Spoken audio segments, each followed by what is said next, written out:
வணக்கம் தோழர்களே. வட இந்தியாவை முற்றிலுமாக அழித்தொழிக்கிற வேலையில பாஜக பக்கா பிளானோட இறங்கிருக்குங்க. அங்க கோயில் வச்சா அடிதடி, சாமி கும்பிட்டா அடிதடி, பண்டிகை கொண்டாடுனா அடிதடி, கிறிஸ்துமஸ்க்கு ஒருத்தர் வாழ்த்து சொன்னா அடிதடி, பிறந்த நாளைக்கு ஒருத்தர் கேக்கு வெட்டினா அடிதடி. இன்னைக்கெல்லாம் எனக்கு மண்ட கிருன்னு இருந்துச்சுங்க. அவ்வளவு வேலை பாக்குறானுங்க. ஆனா தமிழ்நாடு சுயமரியாதையான ஒரு நிலம் என்பதை மீண்டும் மீண்டும் நிரூபிச்சிட்டு இருக்கிறாங்க.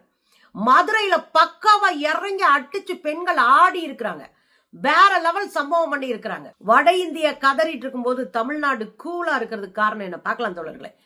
இந்தியா முழுவதும் பத்தி எரிஞ்சிட்டு தாங்க இருக்கு. ஏதோ தென்னிந்தியா தள்ளி போயிருக்கோம். இப்போதைக்கு இதை சரி பண்ணணும், இதை தக்க வைக்கணும்னா நம்முடைய களப்பணி பெரிய அளவுல இருக்கணும். வட இந்தியாவில மனுஷங்களே வாழ முடியாத அளவிற்கு ஒரு மிகப்பெரிய அட்ராசிட்டியை சங்க பரிவார கும்பல் செய்யறாங்க. அதுல குறிப்பா பஜ்ரங் தள் செய்து.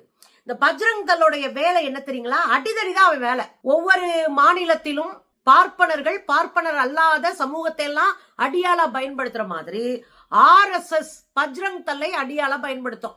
பஜ்ரங் தல்ல பார்ப்பனர்கள் இருப்பதை விட அதிகமா அடியாட்களா பிற்படுத்தப்பட்ட மக்கள் தான் இருக்கிறாங்கன்றத அண்டர்லைன் புரிஞ்சுக்கோங்க. உங்களை அதிகாரத்துக்கு வரவிட மாட்டான், அடியாளத்தான் வச்சிருப்பான். அதான் அங்க நடந்துட்டு இருக்கு. நேத்து மகாராஷ்டிரா மாநிலம் நவி மும்பை பக்கத்துல, மகாராஷ்டிரா மாநிலமே ஏற்கனவே சங்கிகள்கிட்ட சிக்கி சீரழிது. அங்க நவி மும்பை பக்கத்துல இருக்கிற ஒருத்தர் அர்ஜுன் சிங் அவர் பேரு, அவர் ஒரு செல்போன் கடை நடத்திட்டு இருக்காரு. பேஸ்புக்ல கிறிஸ்துமஸ் வாழ்த்து தெரிவிச்சிட்டார். இவ்வளவுதான் சம்பவமே. பேஸ்புக்ல கிறிஸ்துமஸ் வாழ்த்து சொன்ன உடனே அவர் யாருன்னு கண்டுபிடிச்சு அவர் அட்ரஸ் தேடி போய் 30 பஜ்ரங் தள் கும்பல் போய் அடிச்சு அவருடைய கடையவே காலி பண்ணிருக்கு. கிறிஸ்துமஸ் வாழ்த்து சொன்னதுக்குங்க. யாரையும் அடிக்கல, யாரையும் கெட்ட வார்த்தை திட்டல, யாரையும் நிந்திக்கல, எந்த கடவுளையும் அசிங்கமா பேசல, கோயில இடிக்கல, எதுவுமே பண்ணல. ஒரு வாழ்த்து சொன்னார் பாருங்க.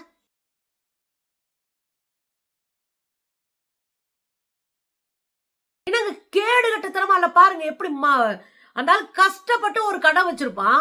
அது நவி மும்பை மாதிரியான தொழில் நகரத்துல எல்லாம் ஒரு கடை கிடைக்கிறதே பெரிய விஷயம். இந்தியாவினுடைய நம்பர் 1 தொழில் நகரம் அது. அங்க ஒரு கடையை வச்சு ஒருத்தர் பொழப்பு நடத்துறாருன்னா எவ்வளவு ஹார்ட் ஒர்க் பண்ணிருப்பாரு. கடையவே தும்சம் பண்ணிட்டானுங்க இந்த அடியாளுங்க, கூலிக்கு மாரடிக்கிற அடியாளுங்க. அதே போல உத்தரப்பிரதேசங்க, பரேலி மாவட்டம். உத்தரப்பிரதேசமே சங்கி மாநிலம்னு நல்லா தெரியும். அங்க பரேலிங்கிற ஒரு மாவட்டம்.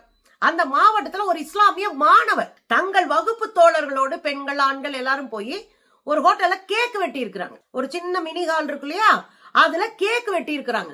அத மோப்பம் முடிச்சு அதே பஜ்ரங் தளை சேர்ந்த ஒரு 10-20 பேர் உள்ள நுழைஞ்சு அந்த பயில்களை போட்டு அடின்னு அடிச்சு அதுல 3 இந்து பெண்கள் இருக்கிறாங்க. ஒரு வகுப்புல இஸ்லாமியர், கிறிஸ்தவர்கள், சீக் எல்லாம் தான் இருப்பான். எல்லா சமூகத்தை சேர்ந்தவங்க தான் படிப்பாங்க. அதுல 3 இந்து பெண்கள். உடனே இவங்க எப்படி கிளப்பி விட்டுருக்காங்க? லவ் ஜிகாத் நடக்குது, லவ் ஜிகாத் நடக்கிறதுனால முஸ்லிம் பசங்க இந்து பெண்களை ஏமாத்துறாங்க அப்படின்னு கொண்டு போய் அத ஒண்ணு உள்ள போய் அடிக்கிறான். பிறந்தநாள் கொண்டாட இடத்துல இருக்கிற இஸ்லாமியர் பசங்களை பூரா அடிக்கிறான். பாருங்களேன்.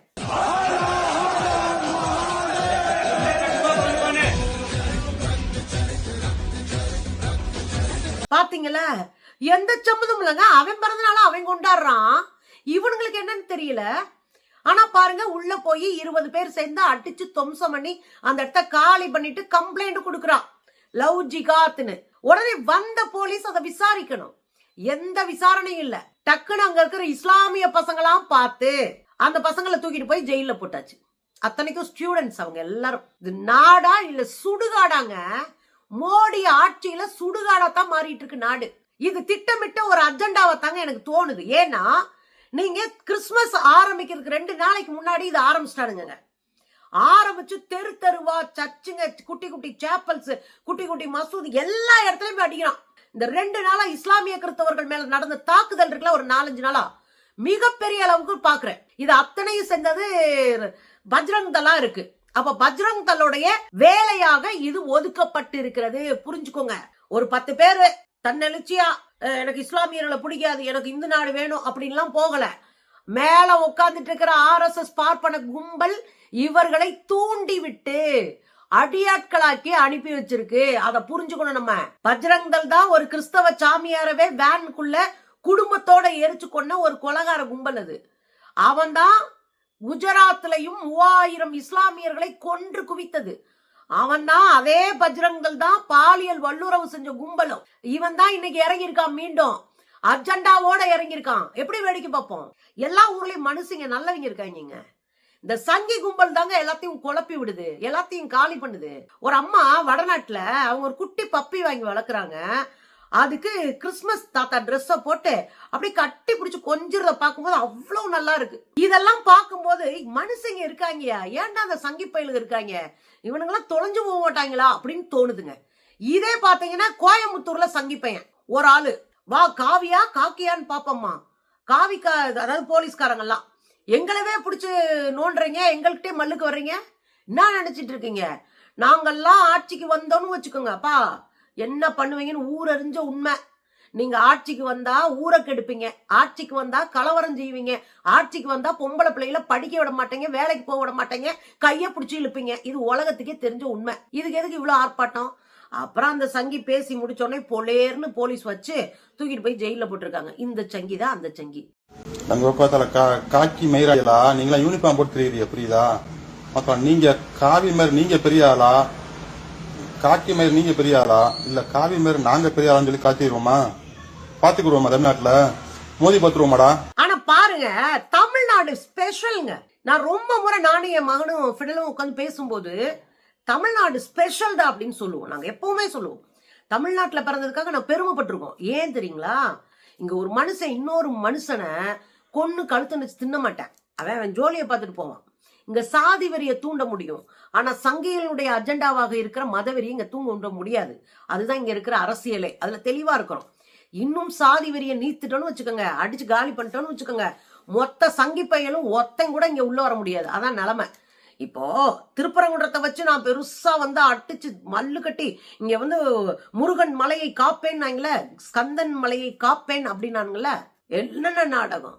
ஜட்ஜு ஒரு பக்கம் நாடகம் போடுறாரு, கூட இருக்கிற ஒரு பக்கம் நாடகம், இந்து முன்னணி ஒரு பக்கம் நாடகம், இந்து மக்கள் கட்சி ஒரு பக்கம் நாடகம், RSS ஒரு பக்கம் நாடகம். இந்த நாடகத்தெல்லாம் அப்படியே தூக்கி ஓரம் கட்டிட்டு மனுஷங்களா இருந்தோமா இல்லையா?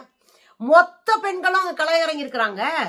அனைத்து இந்திய ஜனநாயக மாதர் சங்கம் பெண்களை திரட்டி களம் இறங்கி மத ஒற்றுமை நல்லிணக்க பேரணியை நடத்தியிருக்கிறாங்க. கடுமையான வாக்குவாதம், போலீஸோட மல்லுக்கட்டு எல்லாத்தையும் தாண்டி கடுமையான பேரணி நடத்தி நைட்டு அரெஸ்ட் பண்ணப்பட்டு எல்லாத்தையும் எதிர்கொள்ள தயாரா இருக்கண்டா அப்படின்னு மத நல்லிணக்கத்திற்காக, மதுரையை மக்களை பாதுகாக்க வேண்டும் என்பதற்காக, தமிழ்நாட்டினுடைய பாரம்பரியத்தை, தமிழ்நாட்டினுடைய அரசியல் தளத்தை பாதுகாக்க வேண்டும் என்பதற்காக களமாடி இருக்கிறாங்க. பாருங்க,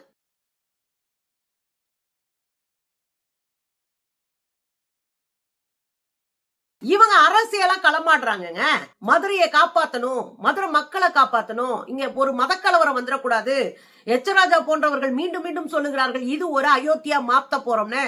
அதுக்கு எந்த இடத்துலயும் வாய்ப்பு கொடுத்துடக்கூடாதுன்னு அங்க இருக்கிற முருக பக்தர்கள், அங்க இருக்கிற அனைத்து சாதியினரும் அர்ச்சகராகலாம் என்ற சங்கம், அங்க இருக்கிற முற்போக்காளர்கள், அங்க இருக்கிற பல்வேறு கட்சியினர் எல்லாருமே சங்கிகளுக்கு எதிராக மக்களுக்கு ஆதரவாக களத்திலே சமூக நீதி கள போராட்டத்தை நடத்திட்டு இருக்காங்க. அதெல்லாம் நம்ம பார்த்தோம். சர்ச்சு முன்னாடி இஸ்லாமிய தோழிகள், இஸ்லாமிய பெண்கள் 4 பேர் என்ன கேக் கொடுத்துட்டு இருக்காங்க. இதாண்டா தமிழ்நாடு, இதுதான் தமிழ்நாடு. பாரு,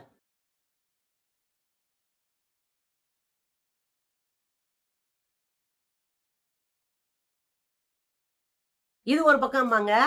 இன்னொரு பக்கம் பாத்தீங்கன்னா நம்ம தஞ்சை பெரிய கோயில்ல சிஸ்டர்ஸ், கிறிஸ்தவ சிஸ்டர்ஸ் துறவிகள், அது பெண் துறவிகள் சிஸ்டர்ஸ், அவங்க போட்டோ எடுக்கிறாங்க.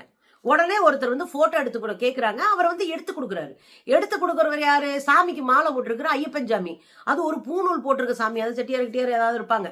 ஏன்னா மாலையெல்லாம் போட்டு போற அளவுக்கு எல்லாம் பாப்பாங்க கிடையாது. பூநூல் போட்டா மற்ற சாதிக்காரர் கூட இருக்கலாம். அவர் அழகா அந்த இதை வாங்கி, அந்த போனை வாங்கி அந்த சிஸ்டர்ஸ நிக்க வச்சு போட்டோ எடுத்து கொடுத்துட்டு போறாரு. பாருங்களேன், இது இல்லங்க எங்க ஊர் எப்படி தெரியுங்களா? அல்லாஹு அக்பர் யாருங்க சொல்லுவா? முஸ்லிம்ஸ் சொல்லுவாங்க.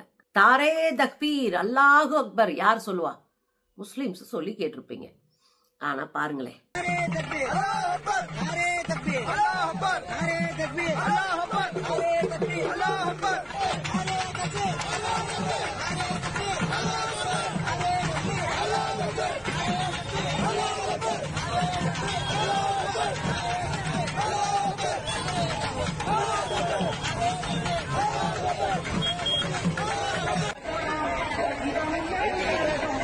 பாத்தீங்கல்ல, யாரு முழக்கம் போட்டது?